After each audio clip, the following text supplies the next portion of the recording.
में खुशहाली के बीज बहुत पहले ही सूख चुके थे।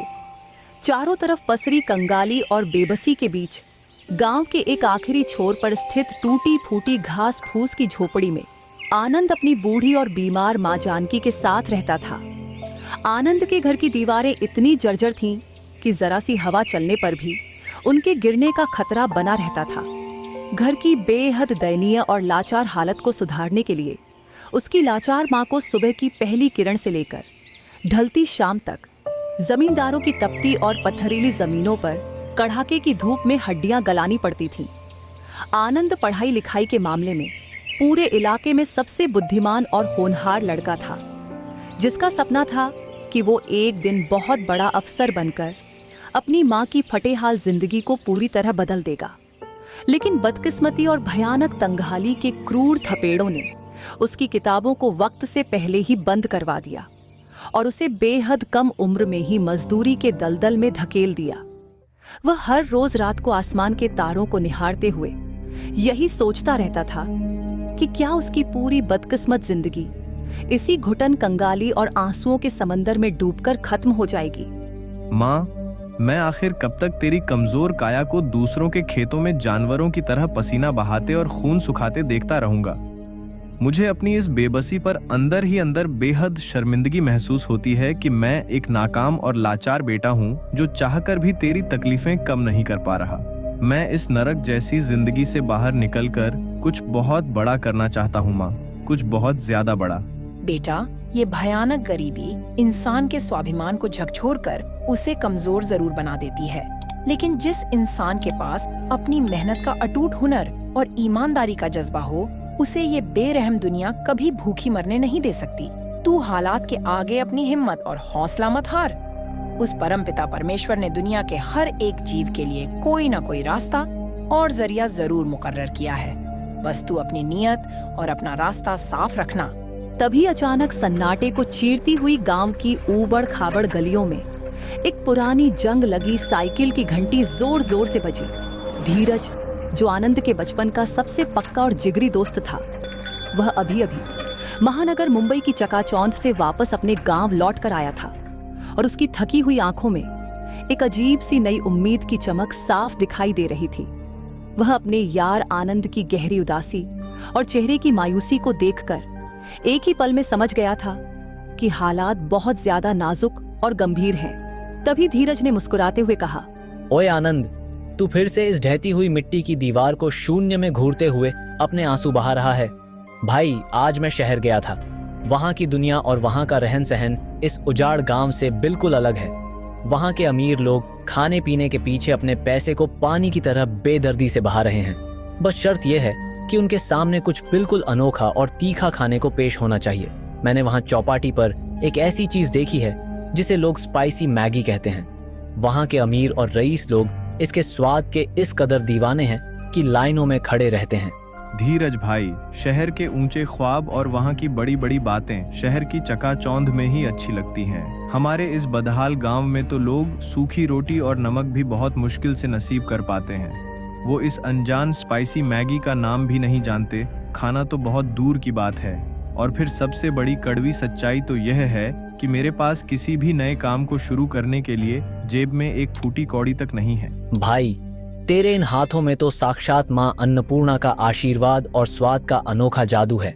मैंने बचपन में तेरे हाथ की बनी वो चटपटी और मसालेदार मैगी खाई है, जिनका स्वाद मैं आज तक नहीं भूल पाया। अगर तू अपनी वो तीखी लाल चटनी और उबलती हुई मसालेदार मैगी को मक्खन के साथ मिला दे, तो सिर्फ यह छोटा सा गांव क्या, पूरा जिला तेरे स्वाद के पीछे दीवाना होकर भागेगा। और हाँ, तू इस समय पैसे की बिल्कुल भी फिक्र मत कर। उसका जैसे तैसे इंतजाम मैं खुद अपनी जिम्मेदारी पर करूंगा। बस तू इस मुश्किल सफर में मेरा साथ देने का एक बार पक्का वादा कर। आनंद अपने दोस्त के इस निस्वार्थ प्यार को देखकर उसकी बात मान जाता है, जिसके बाद दोनों लाचार दोस्त दिल में गहरे डर और घबराहट को छुपाए हुए गांव के सबसे क्रूर और लालची साहूकार भोलानाथ के आलीशान मकान पर पहुंचे। भोलानाथ अपने सजे धजे बरामदे में बैठकर हुक्का गुड़गुड़ा रहा था। तभी धीरज ने हाथ जोड़कर कांपती आवाज में कहा, साहूकरा जी, राम राम। हमें अपने पैरों पर खड़ा होने के लिए एक छोटा सा रोजगार शुरू करना है। और उसके लिए हमें आपसे बस 5,000 रुपए की सख्त जरूरत है। व्यापार? तुम कल के अदना से छोकरे भला क्या खाक व्यापार करोगे? और तुम जैसे भिखारियों के पास मुझे गिरवी रखने के लिए है ही क्या? क्या कोई उपजाऊ जमीन है तुम्हारे पास, या कोई सोने के गहने हैं, या कोई हट्टा कट्टा बैल है? साहूकार जी, मेरे पास इस दुनिया में गिरवी रखने के लिए कोई कीमती सामान नहीं है। बस भगवान के दिए ये 2 हाथ हैं जो दिन रात कड़ी मेहनत करना जानते हैं। अगर हम तय वक्त पर आपके पैसे वापस ना लौटा पाए तो मैं आपके खेतों में जिंदगी भर बिना एक भी रुपया मजदूरी लिए बंधुआ मजदूर की तरह काम करूंगा। हम तुम्हारी इस बात में दम और इरादों में मजबूती नजर आती है। ठीक है, ये लो पूरे 5,000 रुपए, पर एक बात अपने जहन में अच्छे से बिठा कर रखना कि भारी ब्याज हर महीने की पहली तारीख को मेरे हाथ में पहुंच जाना चाहिए, वरना मेरी जो सख्त शर्त है उसका अंजाम तुम बखूबी जानते ही हो। पैसे हाथ में मिलते ही दोनों दोस्तों ने कबाड़ से एक बेहद पुरानी रेडी खरीदी और उसे रगड़ रगड़ कर चमकाया। धीरज ने बहुत चाव से उस रेडी के ठीक सामने चमकीले रंगों से बड़े अक्षरों में लिखवाया, असली मुंबईया स्पाइसी मैगी वाला। आनंद ने उस रात अपनी झोपड़ी के धुएं से भरे चूल्हे पर जागकर मसालों का एक ऐसा जादुई और महकता हुआ मिश्रण तैयार किया जिसकी खुशबू गांव में पहले कभी किसी ने महसूस नहीं की थी। उसने सूखी कश्मीरी लाल मिर्च, भुना हुआ साबुत धनिया और कुछ गुप्त जड़ी बूटियों को सिलभट्टे पर पीसा। धीरज भाई, मैंने इस मैगी में ताज़ी सब्जियों और मक्खन के साथ एक ऐसा अनोखा तड़का लगाया है जो इसके तीखेपन और स्वाद को सीधे दिल तक पहुंचाएगा। तू जरा अपनी उंगली से छक्कर देख। भाई, यह तो स्वाद का साक्षात चमत्कार है। मुंह में रखते ही ऐसा लग रहा है जैसे कोई दिव्य स्वाद का धमाका हुआ हो। कल जब यह बड़े भगोने में मक्खन और मसालों के साथ उबलेगी तो पूरे बाजार में खड़े लोगों के मुंह से लार टपकने लगेगी। तू बस कल के लिए पूरी तरह कमर कसकर तैयार रह। कल हमारे दुखों के अंत का नया इतिहास रचा जाएगा। अगली शाम जब ढलते सूरज के साथ गांव का स्थानीय बाजार सजने लगा, आनंद और धीरज ने अपनी छोटी सी रेडी को मुख्य चौराहे के बीचों बीच खड़ा कर दिया। उनके ठीक पास ही सुखराम का बड़ा ठेला लगा हुआ था जो पिछले कई दशकों से गांव के लोगों को बासी समोसे और कचौड़ियां खिला रहा था। जैसे ही आनंद ने बड़े भगोने को गर्म करके उसमें मसालेदार मैगी बनाना शुरू किया और सब्जियों को भुना, उसकी तीखी और लाजवाब खुशबू पूरे बाजार की हवाओं में जंगल की आग की तरह फैल गई। अरे ओ धीरज, ये क्या गंदी और उबली हुई नूडल्स बेच रहे हो तुम दोनों? इस गांव के भोले भाले लोग सिर्फ कड़क समोसे खाना पसंद करते हैं। ये मसालेदार मैगी कौन कुत्ता खाएगा? मेरे चलते हुए धंधे के सामने ये बकवास तमाशा तुरंत बंद करो। सुखराम चाचा, आपके वो सूखे और बेस्वाद समोसे अब पुराने जमाने की बात हो गए। अब नया दौर आ चुका है जो गरम गरम और मक्खन से भरपूर स्पाइसी मैगी का है। आप अपनी तेल की कढ़ाई संभालिए, क्योंकि आज के इस ऐतिहासिक दिन के बाद गांव वाले आपके समोसे का नाम तक भूल जाएंगे। देख लूंगा तुम दोनों भिखारियों को। ये नया नया जोश और हवाबाजी महज 2 दिन में ठंडी ना हो गई तो मेरा नाम बदल देना। तभी अचानक गांव के रईस मुखिया जी का इकलौता बेटा अपनी महंगी मोटरसाइकिल से वहां से गुजर रहा था। मैगी की उस मदहोश कर देने वाली खुशबू ने उसकी गाड़ी के पहियों को रुकने पर मजबूर कर दिया। धीरज ने बड़ी फुर्ती और इज्जत से कटोरे में स्पाइसी मैगी सजाकर उसे थमा दिया। अरे वाह, ये क्या अद्भुत और बेमिसाल चीज बनाई है तुम लोगों ने। इतनी मसालेदार और मक्खन जैसी मुलायम। धीरज, यह स्वाद तो वाकई पूरी तरह से बेमिसाल है। भाई, मेरे घर के लिए 2 प्लेट और जल्दी से पैक कर दो। ये नजारा देखते ही देखते वहां भूखे लोगों की भारी भीड़ उमड़ पड़ी। आनंद के हाथ भगोने पर बिजली की तेजी से चल रहे थे। शाम पूरी तरह खत्म होते होते धीरज का लकड़ी का गल्ला चमचमाते हुए नोटों और सिक्कों से ऊपर तक भर गया। धीरज, हमने आज अपनी पहली ही बोहनी में पूरे 1,000 रुपए की भारी कमाई की है। ये तो मेरी छोटी सी सोच से भी बहुत ज्यादा है। मेरी बूढ़ी माँ आज इस बरकत को देखकर बहुत खुश होगी। यह तो बस हमारी शुरुआत का एक छोटा सा ट्रेलर है भाई। पूरी फिल्म और कामयाबी अभी बाकी है। अब तू देख कि हम दोनों मिलकर इस स्पाइसी मैगी को इस पूरे सूबे का सबसे बड़ा ब्रांड कैसे बनाते हैं। कुछ दिनों बाद गांव में सरकार की तरफ से बहुत बड़ा वार्षिक विकास मेला आयोजित होने वाला था, जिसमें शहर के कई बड़े बड़े सरकारी अधिकारी और नामी व्यापारी आने वाले थे। मेले में सबसे स्वादिष्ट और साफ सुथरे खाने के स्टॉल को 25,000 रुपये का नकद इनाम और शहर के मुख्य बाजार में सरकारी दुकान लगाने का एक सुनहरा मौका दिया जाना था। आनंद, यही वो जीवन बदलने वाला इकलौता मौका है जिसका हम दोनों बरसों से बेसब्री से इंतजार कर रहे थे। अगर हम किसी भी तरह यह मेला जीतने में कामयाब हो गए तो हम हमेशा हमेशा के लिए इस लाचारी और गरीबी के नर्क से बाहर निकल जाएंगे। पर धीरज भाई, वहाँ शहर के बड़े बड़े होटलों के नामी शेफ और कारीगर अपनी पूरी टीम के साथ आएंगे। हमारे पड़ोसी सुखराम चाचा भी अपने पारंपरिक आलू समोसे की बड़ी दुकान सजा रहे हैं। हमारी इस टूटी और छोटी सी रेडी भला उनके बड़े तामझाम के सामने कहाँ टिक पाएगी। भाई, खाने के स्वाद में कोई अमीर या गरीब नहीं होता। तेरे हाथों के इस जादू और मसालों की पवित्रता में जो सच्चाई है वो उनके मिलावटी समोसों में दूर दूर तक नहीं। तू बस अपनी वो सीक्रेट लाल चटनी तैयार रख। आखिरकार मेले का वह बड़ा दिन आ ही गया। चारों तरफ रंग बिरंगी रोशनियों की चकाचौंध और लोगों का भारी शोर था। शहर के बहुत बड़े और आलीशान फूड चेन के मालिक मिस्टर सिंघानिया हर एक खाने के स्टॉल पर जाकर खुद स्वाद का मुआयना कर रहे थे। जब वो घूमते हुए सुखराम के सजे धजे ठेले पर पहुंचे तो उन्होंने उसका समोसा चखा। स्वाद अच्छा है, पर इसमें कुछ भी नयापन नहीं है, वही सदियों पुराना घिसा पिटा स्वाद। फिर कदम बढ़ाते हुए वो आनंद की उस छोटी सी साधारण स्टॉल के सामने जाकर रुके। आनंद उस उमस और गर्मी में पसीने से पूरी तरह तरबतर हो चुका था, पर उसकी आंखों में एक अजीब सा संतोष और ईमानदारी की चमक थी। साहब, यह हमारी शुद्ध और देसी मुंबईया स्पाइसी मैगी है। इसे हमने अपने ही खेतों की ताज़ी सब्जियों और सिलबट्टे पर शुद्धता से पिसे मसालों की मदद से बनाया है। आप एक बार इसे छक कर देखिए। मिस्टर सिंघानिया ने स्पाइसी मैगी का एक छोटा सा निवाला अपने मुंह में रखा।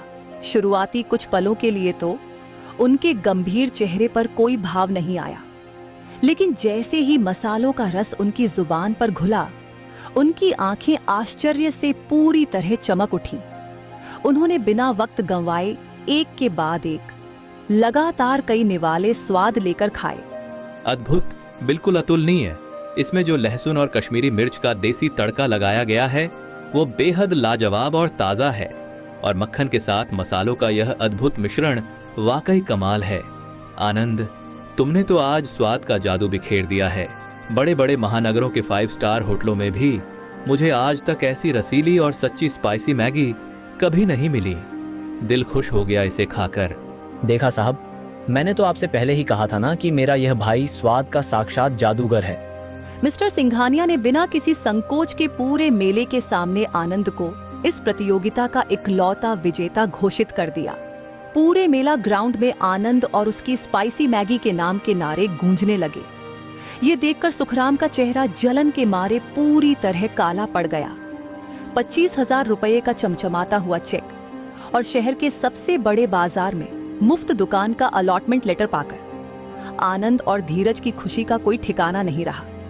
लेकिन सुखराम से उन दोनों अनाथ लड़कों की यह कामयाबी बर्दाश्त नहीं हुई और उसने अब एक बहुत ही घिनौनी और खतरनाक चाल चली। उसने मन ही मन यह क्रूर फैसला किया कि वो इन दोनों दोस्तों की इस अटूट और मिसाल बन चुकी दोस्ती में हमेशा के लिए नफरत की दरार डाल देगा। इन दोनों अभागे लड़कों की असली ताकत और कामयाबी की वजह इनकी आपस की अटूट एकता है। अगर मैंने किसी भी तरह इनके बीच शक और अविश्वास का जहर घोल दिया तो इनका यह स्पाइसी मैगी का धंधा खुद ब खुद मिट्टी में मिलकर तबाह हो जाएगा। एक काली रात के वक्त जब धीरज दिन भर की थकान के बाद गहरी नींद में सो रहा था, सुखराम ने दबे पांव आकर गल्ले से पूरे 5,000 रुपये चुपचाप निकाल ली और उन्हें ले जाकर आनंद के उस पुराने कपड़े के झोले में नीचे छुपा दिए, जिसमें वह अपनी बीमार माँ की महंगी दवाइयाँ और पर्चियां संभाल कर रखता था। अगली सुबह जब धीरज ने रोज की तरह गल्ले के पैसे गिने तो उसके पैरों तले की जमीन खिसक गई। आनंद भाई, आज गल्ले के हिसाब में पूरे 5,000 रुपए कम निकल रहे हैं। कल रात तो हमने पाई पाई का पूरा हिसाब साथ बैठकर किया था। तूने रात को किसी काम के लिए इसमें से पैसे निकाले थे क्या? नहीं धीरज भाई, मैंने तो कल शाम के बाद इस गल्ले को हाथ तक नहीं लगाया। चाबी तो पूरी रात हमेशा की तरह तेरे ही पास महफूज थी। चाबी तो वाकई मेरे ही पास थी, पर फिर ये पैसे हवा में गायब कैसे हो सकते हैं? रुक, मैं जरा इस झोपड़ी में इधर उधर ढूंढने की कोशिश करता हूँ। धीरज ने शक के दायरे में जब आनंद का झोला उठाकर गुस्से में जोर से झाड़ा तो उसके भीतर से कड़क नोटों की वो गड्डी सरसराती हुई सीधे जमीन पर गिर गई, जिसे अपनी आंखों के सामने साक्षात देखकर धीरज का चेहरा गहरे गुस्से, सदमे और दुख से पूरी तरह लाल हो गया। आनंद, ये सब क्या बदतमीजी है? तूने मुझसे इतना बड़ा झूठ बोला। तूने पैसों की खातिर चोरी की, और वो भी अपने उस सगे भाई के गले से जिसने अपनी जान दांव पर लगा दी थी। धीरज भाई, मैं अपनी बूढ़ी माँ की सौगंध खाता हूँ। मुझे इस बारे में कुछ नहीं पता कि ये पैसे मेरे झोले में आखिर कैसे आए। मैं अपनी ही खून पसीने की दुकान से चोरी भला क्यों करूँगा? तू तो मेरा भाई है ना धीरज। तू मुझ जैसे बेगुनाह पर इतना घटिया शक कैसे कर सकता है? ये अकाट्य सबूत इस वक्त चीख चीख कर तेरी आंखों के ठीक सामने मौजूद हैं। मुझे आज तक लगता था कि तू बेहद गरीब जरूर है, पर दिल का ईमानदार है। पर तू तो अंदर से घोर लालची और धोखेबाज निकला। ले, रख ले ये सारे चोरी के पैसे। आज से ये पूरी दुकान सिर्फ तेरी है, और हमारी बरसों पुरानी पवित्र दोस्ती का वजूद यहीं हमेशा के लिए खत्म होता है। आज के बाद मुझे कभी दोबारा अपना यह पापी चेहरा मत दिखाना। धीरज भाई, मेरी एक बार पूरी बात तो सुन ले धीरज। धीरज बिना पीछे मुड़े रोते हुए वहां से हमेशा के लिए चला गया। आनंद झोपड़ी के कोने में बैठकर अकेला रोता रह गया। उसने अगले दिन अकेले ही हिम्मत जुटाकर दुकान खोलने और भगोना गर्म करने की नाकाम कोशिश की, पर बिना धीरज की उस बुलंद आवाज और उसके साथ के आनंद का हाथ जैसे पूरी तरह से सुन्न और जमसा गया था। पुराने ग्राहक दुकान पर आते और उत्सुकता से पूछते कि वो हमेशा हंसने हंसाने वाला चुलबुला धीरज कहाँ चला गया। आनंद बिना कुछ बोले बस चुपचाप अपनी फटी आस्तीन से बहते हुए आंसू पोंछ लेता। उधर धीरज भी दूर अकेला बैठा हुआ बेहद उदास और तन्हा था, पर उसका अहंकार और गुस्सा उसे वापस लौटकर जाने की इजाजत नहीं दे रहा था। जिंदगी में नाम और पैसे तो बहुत आ गए, पर मेरा वो सच्चा भाई मुझसे हमेशा के लिए दूर चला गया।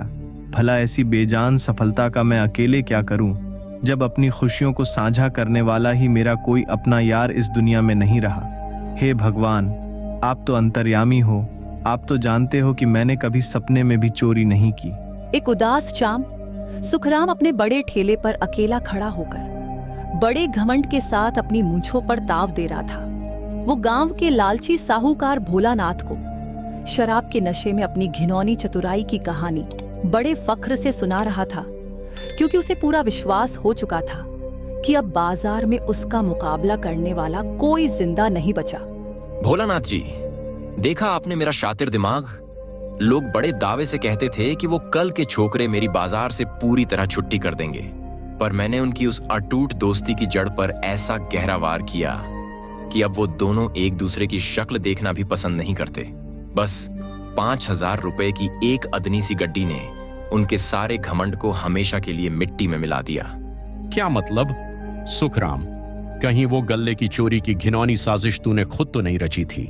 चोरी नहीं मेरे सीधे साधे साहूकार जी, इसे धंधे की असली राजनीति और कूटनीति कहते हैं। मैंने खुद उस काली रात को चुपचाप जाकर आनंद के झोले में वो पैसे डाल दिए थे। अब धीरज बेवकूफ उसे जिंदगी भर के लिए चोर समझता रहेगा, और आनंद बेचारा शर्म के मारे किसी को मुंह दिखाने के लायक नहीं रहा।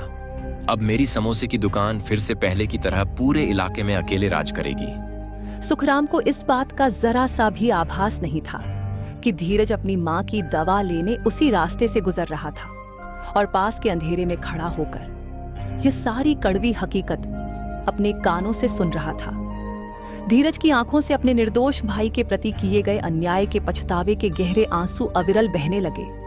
तभी वो सर पकड़कर खुद से रोते हुए कहता है, हे ईश्वर, मैंने ये अपने हाथों से क्या अनर्थ कर दिया। मैंने अपने ही सबसे सच्चे और वफादार दोस्त पर इतना घटिया और बिना सिर पैर का शक किया। मैं दुनिया का सबसे बड़ा पापी और गुनहगार हूँ। आनंद मुझे इस जन्म में कभी माफ नहीं करेगा। धीरज बिना एक पल गंवाए पागलों की तरह दौड़ता हुआ आनंद की उस टूटी फूटी झोपड़ी पर पहुंचा। आनंद रोते हुए अपना सारा पुराना सामान एक पोटली में समेट रहा था। शायद वो हमेशा के लिए उस गांव को छोड़कर कहीं दूर जा रहा था। तभी धीरज ने उसके पैरों में गिरकर तड़पते हुए कहा, आनंद भाई, मुझे अपने इस घोर पाप के लिए माफ कर दे। मैं गुस्से में पूरी तरह अंधा और बहरा हो गया था। उस दुष्ट सुखराम ने हमारे साथ बहुत बड़ा धोखा किया। मैं अब अपनी आंखों से पूरी सच्चाई जान चुका हूँ कि तू कोई चोर नहीं है। असली बेवकूफ और गुनहगार तो मैं हूँ, जिसने अपने खुद के भाई जैसे यार पर भरोसा नहीं किया। तू मुझे जान से मार ले, जितना चाहे पीट ले, पर खुदा के लिए मुझे इस तरह अकेला छोड़कर मत जा। आनंद की आंखों में आंसू आ गए और उसने धीरज को उठाकर गले से लगा लिया। धीरज भाई, मैंने तो तुझे उसी दर्दनाक पल में माफ कर दिया था, क्योंकि मुझे इस बात का जरा सा भी गुस्सा नहीं था। मुझे बस गहरा दुख इस बात का था कि तूने इतने सालों तक साथ रहने के बाद भी मेरी ईमानदारी को समझा ही नहीं। जिसके बाद दोनों सच्चे दोस्त एक दूसरे के गले लगकर बच्चों की तरह फूट फूट कर रोए। जिसके बाद अगले ही दिन सुबह आनंद और धीरज ने फिर से पूरे जोश के साथ अपनी स्पाइसी मैगी की रेडी सजाई। पर इस बार उन्होंने समाज को एक नया सबक देने के लिए कुछ बिल्कुल अलग किया। उन्होंने सुखराम के बड़े ठेले के ठीक सामने एक विशाल फ्री सर्विस का बोर्ड लगा दिया। भाइयों और बहनों, आज हमारी तरफ से पूरे गांव को मुफ्त में भरपेट स्पाइसी मैगी खिलाई जाएगी। और सुखराम चाचा, आप भी अपनी नफरत छोड़कर इधर आइए। जरा खुद छक कर देखिए कि ईमानदारी और आपसी भरोसे का असली स्वाद कैसा होता है। सुखराम उनकी यह महानता और ऊंची बात सुनकर शर्मिंदगी के मारे पानी पानी हो गया और अपना ठेला छोड़कर हमेशा के लिए वहां से मुंह छुपाकर भाग गया। कुछ दिनों बाद मिस्टर सिंघानिया फिर से विशेष रूप से उनके गांव आए और उन्होंने शहर के सबसे आलीशान और मशहूर मॉल में स्पाइसी मैगी किंग्स के नाम से उन दोनों दोस्तों का पहला भव्य और बड़ा रेस्टोरेंट खुलवाया। आनंद अब उस बड़े शहर का एक प्रतिष्ठित और मशहूर शेफ बन चुका था और धीरज उस पूरे बड़े बिजनेस साम्राज्य का मुख्य मैनेजर और कर्ता धर्ता। आनंद की बूढ़ी माँ जानकी अब दुखों के फटे कपड़ों से निकलकर बेहद कीमती और महंगी साड़ियों में रानी की तरह खुशहाल रहती थी। धीरज भाई, आज हमारे पास इस दुनिया की हर एक सुख सुविधा मौजूद है। अपार पैसा है, बड़ा नाम है और समाज में बड़ी इज्जत है। हाँ मेरे भाई, पर इस चमकती हुई दुनिया में जो सबसे बड़ी और अनमोल चीज आज भी हमारे पास महफूज है, वो है हमारा एक दूसरे के प्रति अटूट और कभी ना टूटने वाला अंधा भरोसा। दो गरीब दोस्तों का यह लंबा और दर्दनाक संघर्ष हमें साफ तौर पर यह सिखाता है कि ईमानदारी से की गई मेहनत का फल देर से ही सही पर बहुत मीठा होता है। और किसी भी रिश्ते या दोस्ती की मजबूत बुनियाद अगर सच्चे भरोसे और निस्वार्थ प्यार पर टिकी हो, तो इस पूरी कायनात की कोई भी बुरी ताकत उसे कभी अपनी जगह से हिला नहीं सकती। क्योंकि असली जायका सिर्फ परोसी गई थाली के खाने में नहीं होता, बल्कि उसे दिल से बनाने वाले इंसानों के साफ इरादों और उनकी पवित्र नीयत में भी होता है। तो दोस्तों, इसी तरह हमारी यह कहानी यहीं पर समाप्त होती है। अगर आप भी चाहते हैं कि अगली स्टोरी में आपका नाम आए, तो चैनल को सब्सक्राइब करके अपना प्यारा नाम कमेंट जरूर करें। चैनल को जरूर सब्सक्राइब करें